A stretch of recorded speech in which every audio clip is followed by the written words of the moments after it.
Hey, what's up? Like, totally time for 90210. Well, hello everyone. Welcome back to the 90210 show. My name is Mark. With me as always is my girlfriend Carol. How you doing today, Carol? Hey, what's up? Not much. It's been a good week here.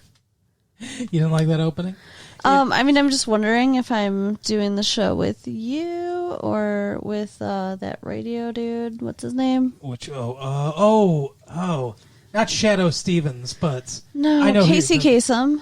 No, Casey Kasem's more like He's got the bedroom voice though. back on the countdown. Yeah. No, I know who you're talking about. Alan Allman? Yeah, that's him. Alan Allman, yeah.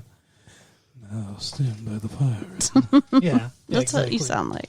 All right. Well, it is October 25th, 1996. Yeah, it is. And just like Alan Allman, we watched 90210.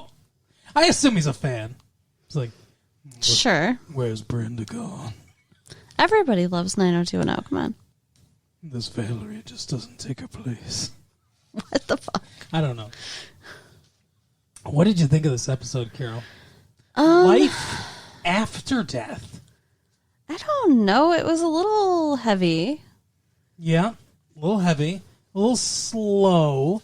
They're Yeah. definitely.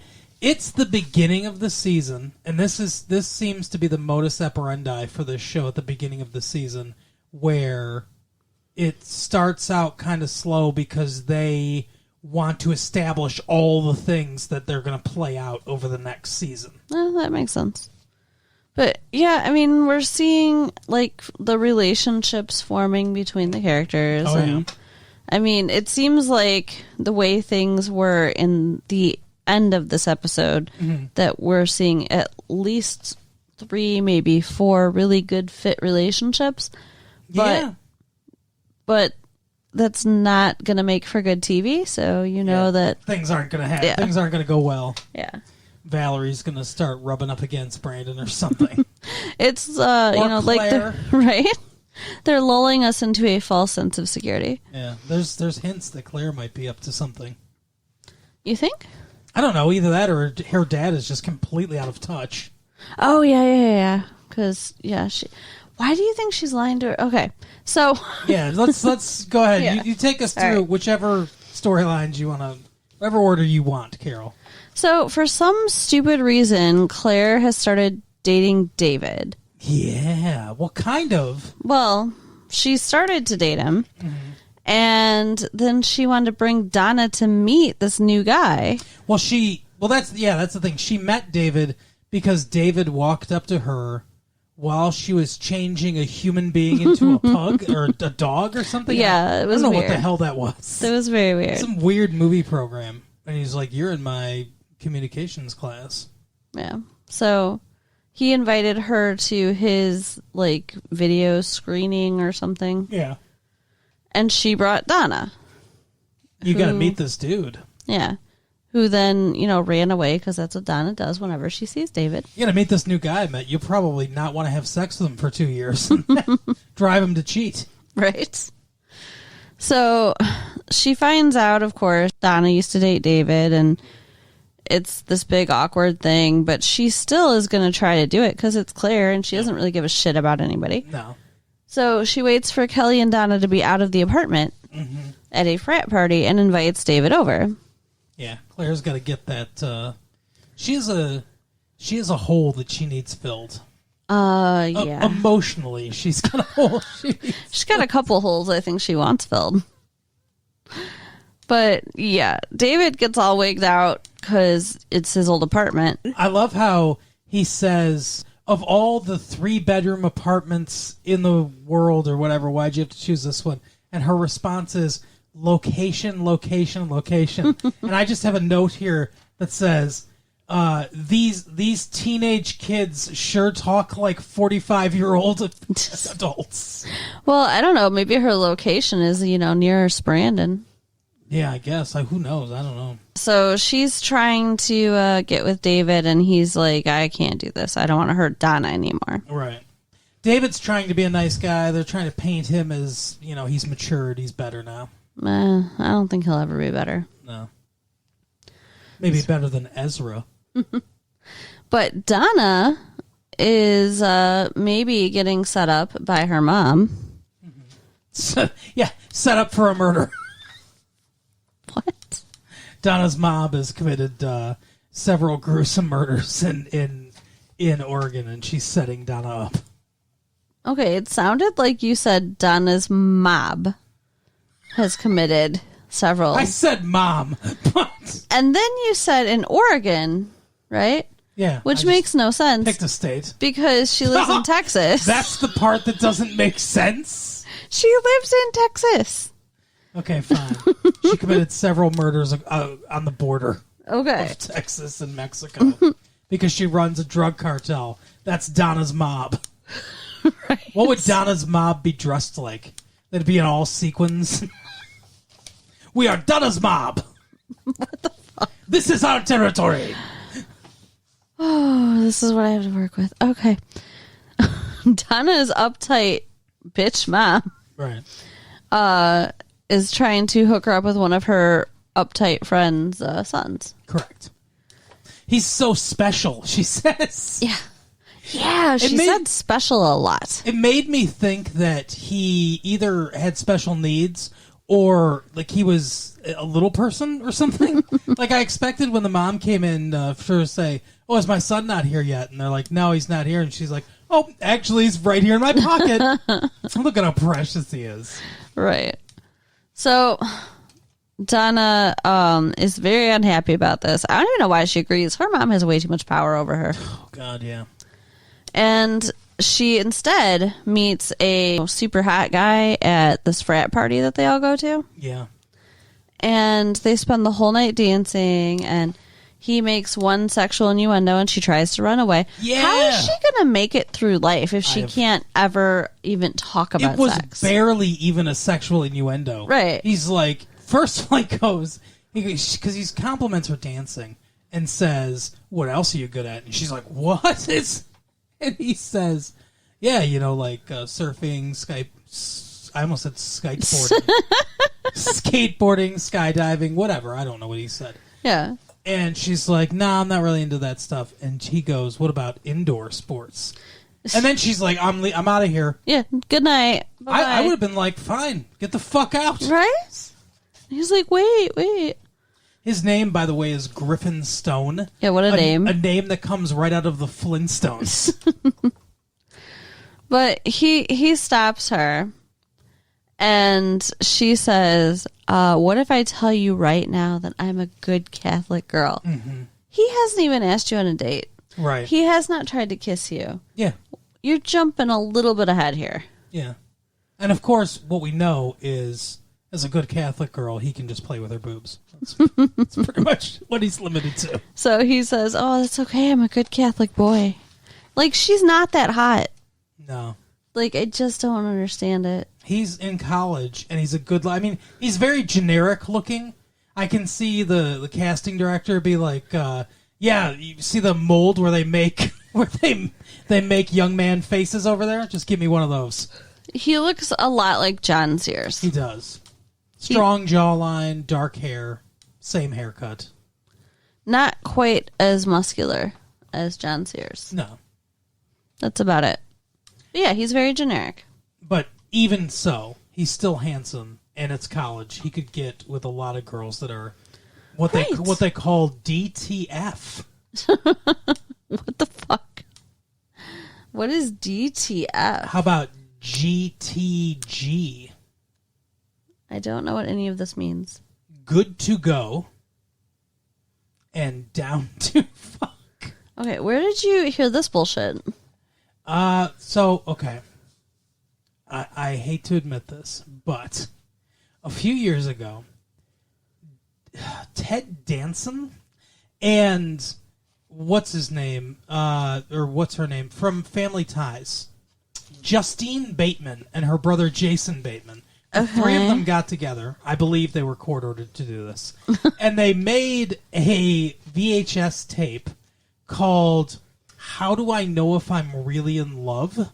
Okay. It was probably about, I don't know, maybe a little less than 10 years ago that they did this. And it's terrible, but it's essentially it's kind of about abstinence, about preaching abstinence, sort of.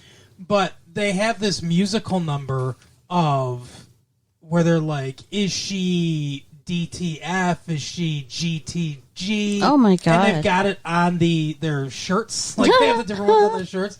And it's like, what's the other one? NATO. It's the Scarlet Letter. No action, talk only. So there's a lot of those shirts and acronyms that were in that thing, and that's why I learned it when I was a younger man than I am today. Because for some reason, I don't remember why, but for some reason, someone in my house bought that tape.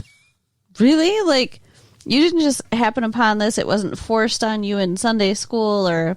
No. It was in the house. It was in our house. Wow. I put it in our VHS player and pressed play. Who the fuck? I don't know why we need to interrogate your family later and find out where this tape came from. Why it was on the tape shelf. That is hilarious. Seriously though, Ted Danson is hilarious, and he's like, he's got his little black book. He's basically playing Sam Malone, and he's like, here's my list of excuses for why a woman needs to have sex with me or something. He doesn't actually say that, but he's like, you'd do it if you loved me. Come on, everybody's like all those cliches, right? And he's going down the list, pretending like this is how he's like, but it's also like a warning, like these are the cheesy lines that guys are going to give you. And Justine Bateman appears in a little circle above his head, and she's like, "Come on." It's terrible. Oh my god, do you still have this? Mm-hmm. Oh, we need to watch this. Okay. So, anyway, Donna is, being her typical self. Mm-hmm. And the next day... Donna is Donna the worst character in the show? Quite possibly.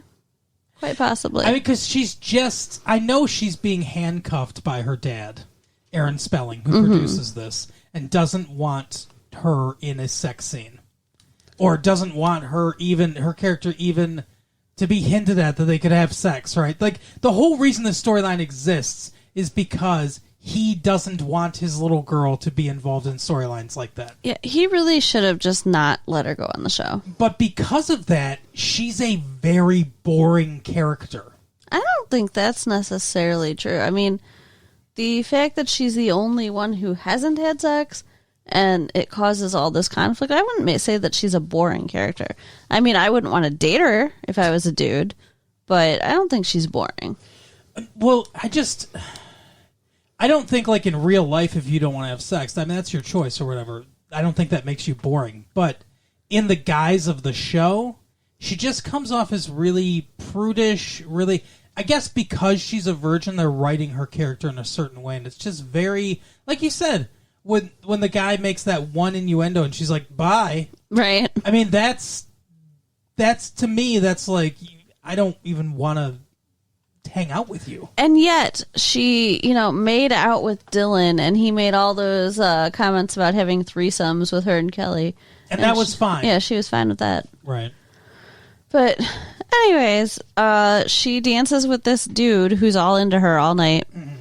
And then, of course, it turns out that the guy that she's being set up with is him. Yeah, Griffin Stone. He shows up at the door the next day, and it's all, oh, yay, hee hee. We're so happy, and we're going to go to the beach and be in love. You're still not getting laid, Griffin Stone. No. I don't think he realizes how deep this thing goes. Yeah. How deep that her vagina goes. Better men than you have been lost in there, Griffin Stone. The Iron Maiden that she wears. Oh, my goodness. So, that's what's going on with Donna. And then, who else do we want to talk about? Brandon? Well, it depends on what order you want to go in. We can go Brandon next. Well, let's talk about Brandon and Steve real quick. Okay.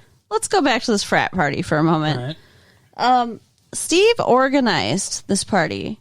It's a pledge party, yeah. Which I didn't realize at first, but that's what it is. And he's a pledge master. Mm-hmm. When did this happen? I don't know. Like, he was barely a member He was like about to get kicked out all year, and now he's the pledge master. Suddenly he's exactly.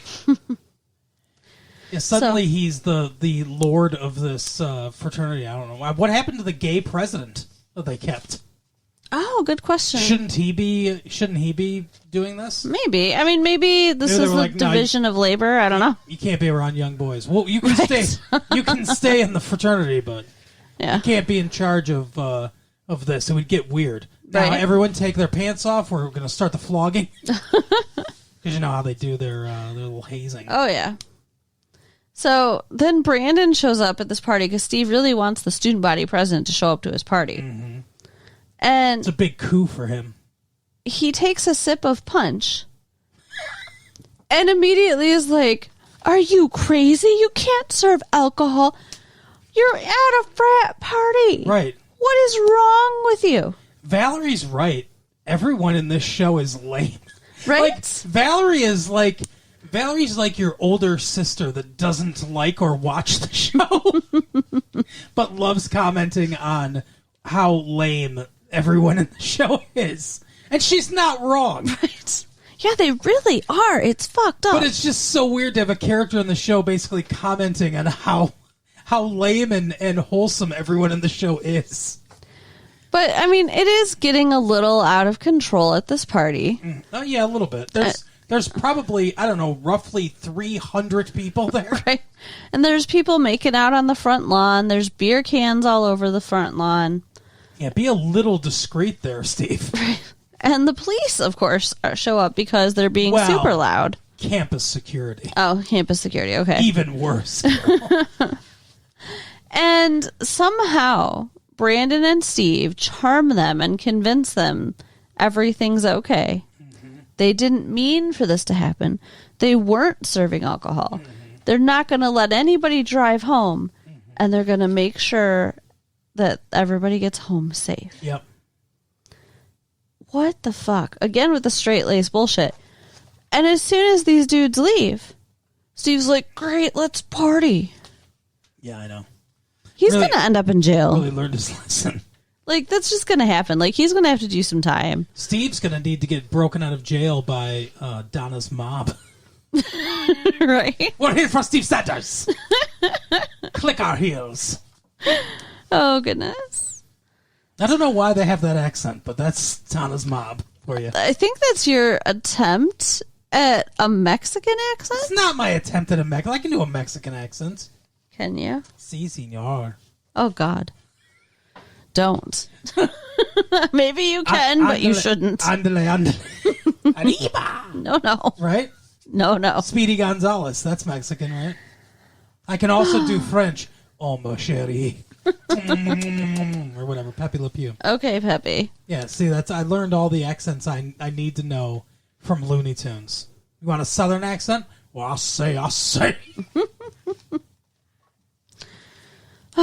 Brandon needs some help. Brandon needs therapy. Yeah. Brandon needs you to finish your degrees or whatever in therapy and therapize him.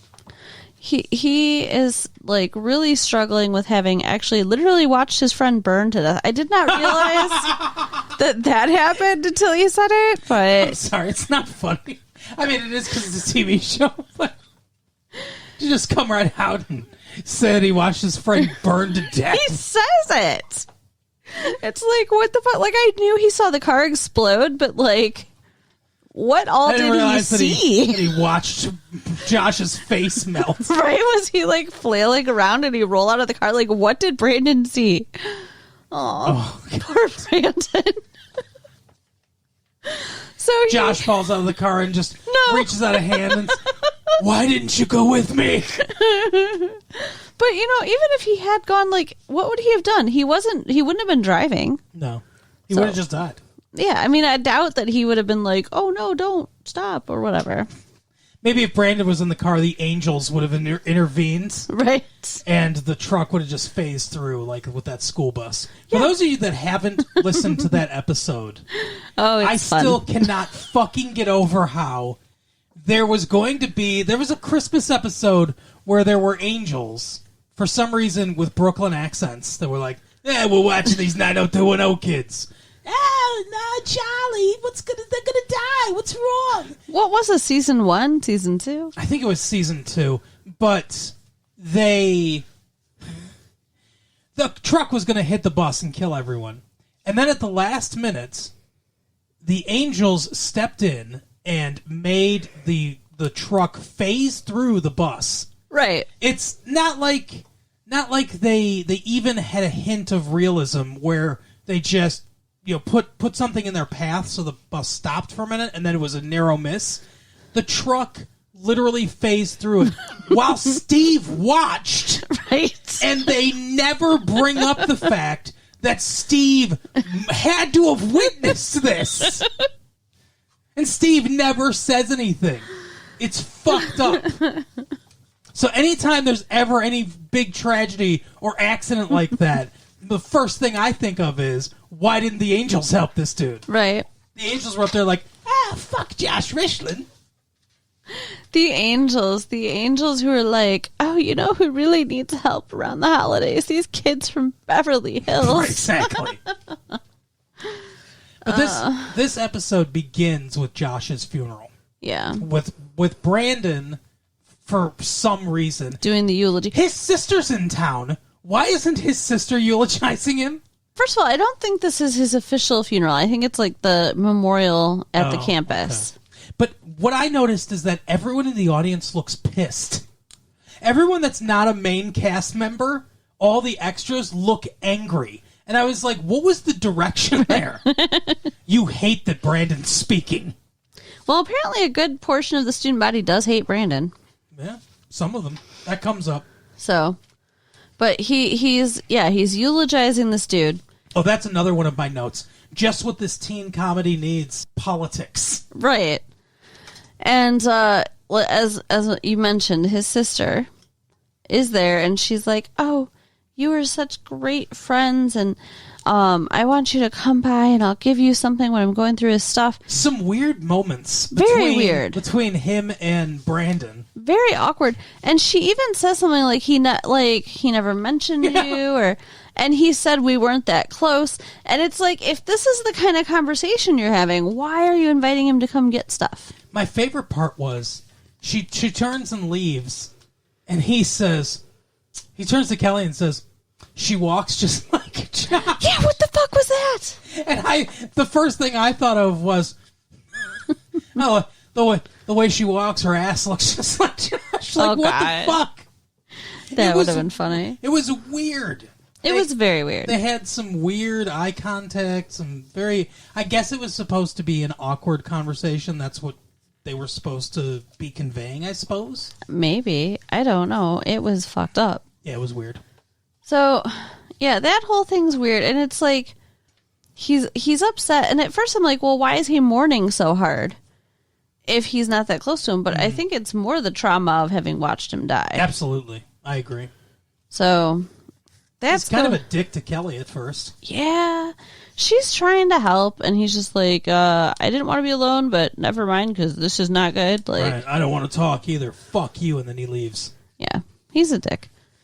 So then she's all stressed out because after Dylan's dad died, she felt like she couldn't help him, and it made their relationship not good, and then she's afraid she's going to lose Brandon. Which gives Andrea her one scene in the entire episode. She made her check. Yeah.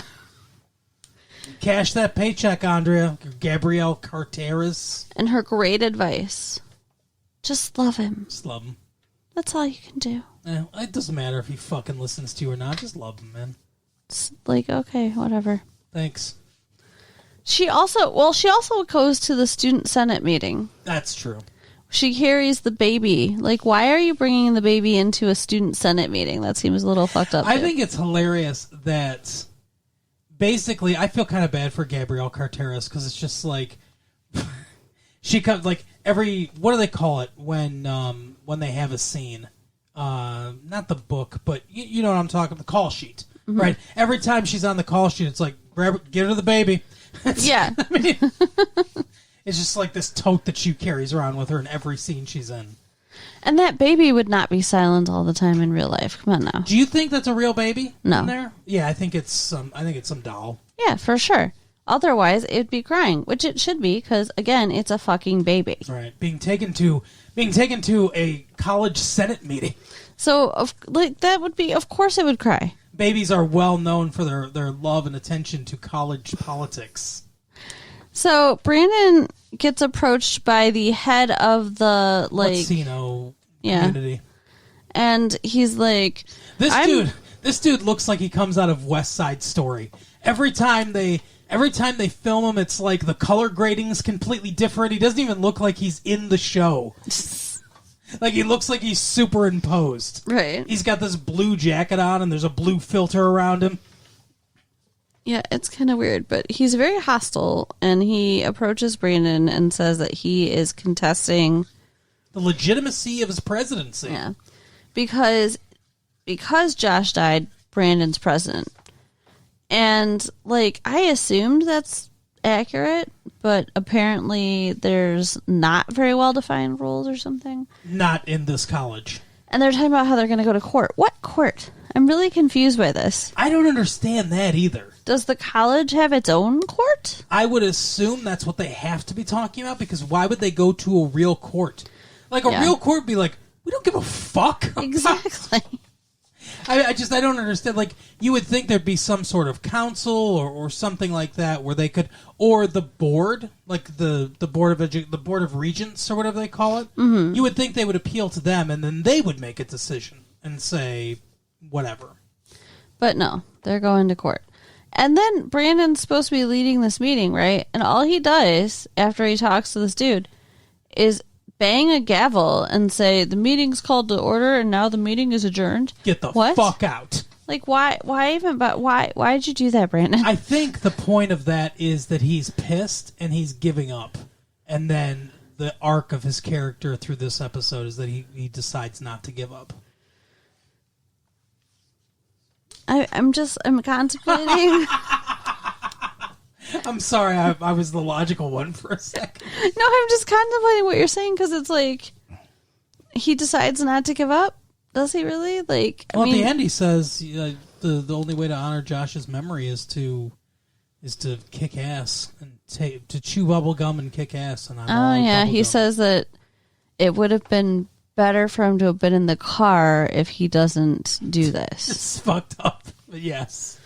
But it just seems like, I don't know, the whole episode he's basically giving up on fucking everything. Like, he's just laying in bed crying. And he's giving up on fucking Kelly, I'll tell you that much. Yeah. She's like, hey, you want to come to bed? And he's like, no, I'm not. I don't feel like it, which I understand or whatever. Yeah. But she's like, why did you come over at 10 o'clock at night then? That was a little weird. Yeah, it's not good. Their relationship's a little rocky, but it seemed like it was getting better towards the end of the episode because they were all like snuggly. And they said they loved each other. Was that the first time? It's the first time I've heard them say it. Yeah. I don't know if it's the first time they've said it to each other, but... So, yes, I mean, we ended off on a good note with them being all snuggly and lovey. Mm-hmm. And Claire and David were working on a project because they're going to just be friends. Right. When Donna walks in with a bikini. In a bikini, yes, to get ready to go to the beach with the other dude. And she's just like, oh, you guys can work together. We'll be fine. Right. Yeah. It's no big deal. Have I introduced you to Stone Hardcock? my new boyfriend or whatever.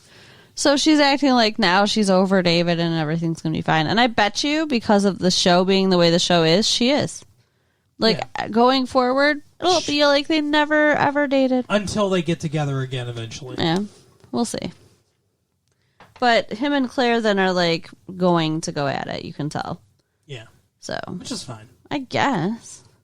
But when Brandon, like you mentioned, was talking to her dad's like, oh, how's Claire? You know, how are things with my daughter? Yes.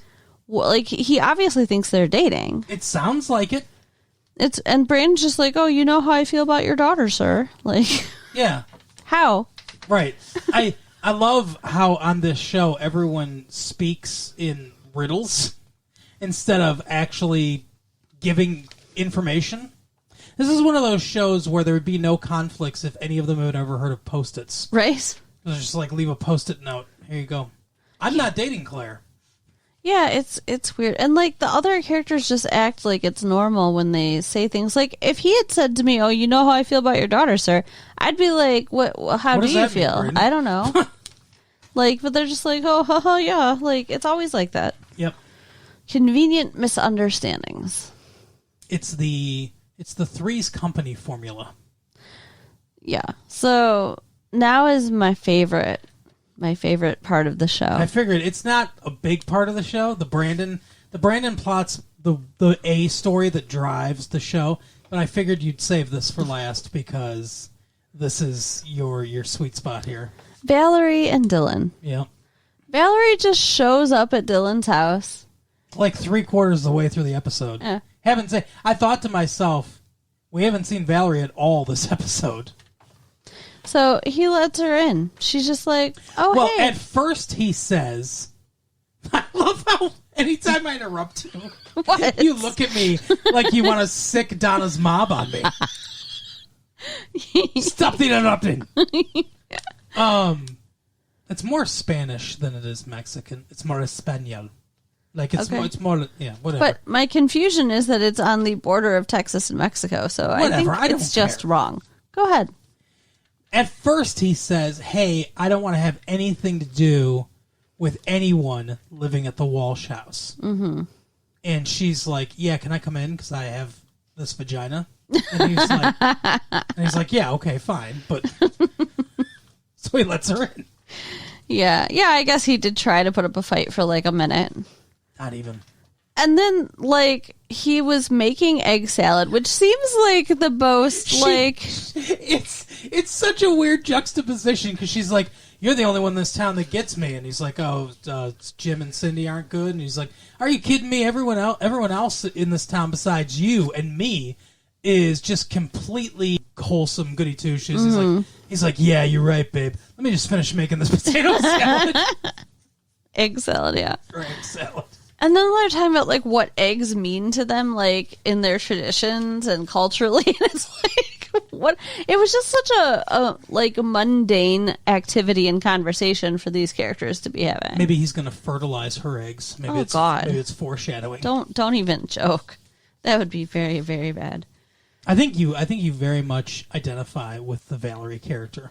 You think so? Yeah. Why? I just think you do. You think I'm a bitch and a whore? What the fuck? Well, I'm sorry. You think she's a bitch and a whore? A little bit. Oh, I don't think so. She put on the little black dress. She lost her father. Yeah. She's hot like you. She has dark hair like you. She is kind of rides that line between being good and being bad. Does she? And so do you. Really? Yeah. Oh.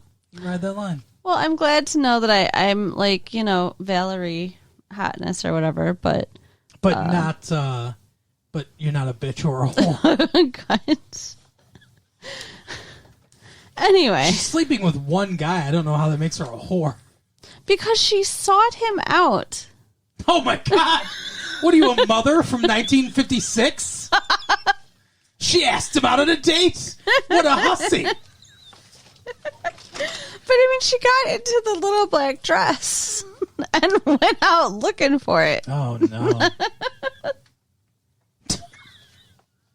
You sound like the abstinence tape. This is the VD and you. Oh goodness. Look for the telltale signs of the hussy. Little black dresses. Being in places they shouldn't be, like pool halls. But I mean, she went. Got a light, mister? She went right to bed with him on the second date. I guess, yeah. I I wouldn't guess. even call them dates. Right. The second encounter. Yeah, the second time that she met him, they had sex. Third time. Close encounter of the third kind. But anyways, they spend the whole day in bed. Right. And she blows off Steve, who she's... Wait. She ditches Steve. Right. Because she's supposed to That be... would make her a whore. Right. I'll be right back, Dylan. I've got to go blow off Steve. She's supposed to be his date to this frat party, and instead she's with Dylan. She's like, I like this party. They did bond talking about their dead dads. They both lost their fathers. Yeah. So, I mean, that's kind of sad. And, I mean, like I said when we were watching it, I feel like this is a really good match. They're really well suited to each other. Like, they've been through similar traumas. They both like to be badasses and, you know, actually have softer sides and, you know, all that shit. So. The one thing I didn't like about it, though, is a lot of the dialogue. Yeah. All the, you're a bad girl, aren't you? And, like, stuff like that. It's, their dialogue is straight out of Penthouse Forum by way of Highlights magazine. Wow. It's like sexy talk, but sanitized. That is quite the comparison there. Penthouse by Highlights. Yeah. Wow. So, Dear Penthouse. I met a keen chick. And she's a bad girl. So he lets her know that he doesn't want to date, that he doesn't want a relationship. Right. So he's making it very clear that the sex they're having is the only thing that's a relationship is She about. can come over, eat eggs, and drink alcohol, the perfect combination. Ew. I just thought about that. Ew. Well, she's eating an egg, and she's like, you got anything stronger than a beer? And he's like, yeah. And she goes, good. I don't know why she delivered the line like that, but it's good. Well, she'd just been talking about how her dad blew his brains out in their bathroom, so maybe she needed a stiff drink. She needed a stiff Dylan, I'll tell you that. Right. And she got it. Oh, goodness. So, yes, he doesn't want to date. She can come over and have sex and hang out. But also, he doesn't want it over the information superhighway. Basically, I don't want Brenda to know that I'm putting my cock in you, Valerie. Yeah, I don't know how Brenda's going to find out, but... Jim and Cindy Walsh and live Brandon. with her. And Brandon, yeah. You really think that... See, I could see Brandon calling her in London. We're never going to see her again. No. Calling her in London and telling her. But I couldn't see Jim or Cindy being like, oh, yeah, everything's good here. Dylan's fucking someone else. Valerie. Yeah, the person that took your place. Yeah. So she says, okay, so we're not going to be playing mini golf anytime soon. Mm-hmm. And then later, they're at the Peach Pit. The Peach Pit with Steven Sanders. And Steve is talking to Valerie, and her and Dylan act like they've never met, which I think is really dumb, because they did meet in public at the gala. Yeah. So that was ridiculous. Like, they were all there together. And he's like, hey, you haven't met, blah, blah, blah. And then he asks her about why she stood him up, and she's like, oh, hey, let's go play mini golf. Yep. And then Dylan looks like upset-ish. A little. Dylan's jealous. I don't know. I mean, I think it's kind of the perfect setup, really. Like, she dates Steve and then fucks Dylan, and Steve just goes home and thinks about Kelly. I mean, I think it works. Okay. It works for who? Are you saying everyone in that situation is satisfied? He buys stuff for Valerie and everything, and she goes home and has sex with Dylan. I'm not saying everyone's satisfied. It works for Valerie and kind of for Dylan. Yeah, I don't think Dylan's too proud. And apparently, Steve's a friend, I guess. You don't think they're friends? Well, he says they're friends.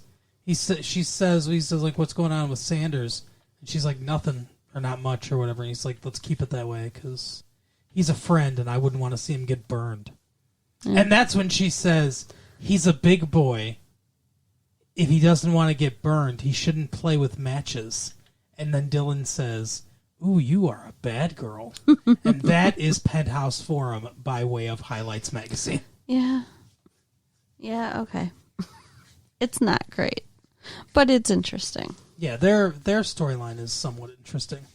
I could not care less about the politics thing. No, I know. Like, let it go. Move on. Do something else with Brandon. Like, why did they make Brandon so boring? I don't know. Like, he's more boring than Donna. He is pretty fucking boring. You're right about that. And Kelly's boring now, too, just by the proximity. Like, she's now sucked into his boring storylines. The fact that Brenda's not there has just made everyone else more boring and generic. Well, and then, we've got Claire and Valerie to spice it up. Yeah. And Dylan. Claire is some spice. Yeah. So, and Valerie, obviously, as well. And Dylan's just Dylan. Yeah, Dylan's always going to be just Dylan. Yeah, whether he drinks or not, he's still got that attitude that's, Seems like he's handling his alcohol fine, too. I mean... You think? Yeah, don't you think? I don't know, because we don't know what else is going on in his life besides drinking and playing pool and fucking Valerie. That seems like he's doing pretty well to me. He's having sex with Tiffany Amber Thiessen. He lives in a nice house by himself, and he's playing pool. He seems like he's doing pretty well. Okay. I think he might be doing better if he was, I don't know, working on getting his money back, working on getting a job or going to school or, doing anything with his life. He owns part of the Peach Pit. Yeah, that's going to keep him set for life. He gets free coffee. He does get free coffee. I bet they lost a lot of money when he became part owner because he lets all his friends probably eat for free, and that's half the patrons of the Peach Pit. We got to start charging Burt Reynolds 10 times. Right.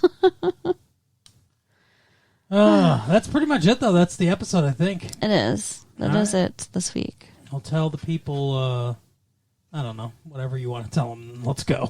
Write us at latefee1994@AOL.com. Yeah, we'd love that. Check out our website at www.retrolatefee.com. Lots of good stuff there. And share the tapes with your friends. Yeah, we will see you next time. Bye. Bye.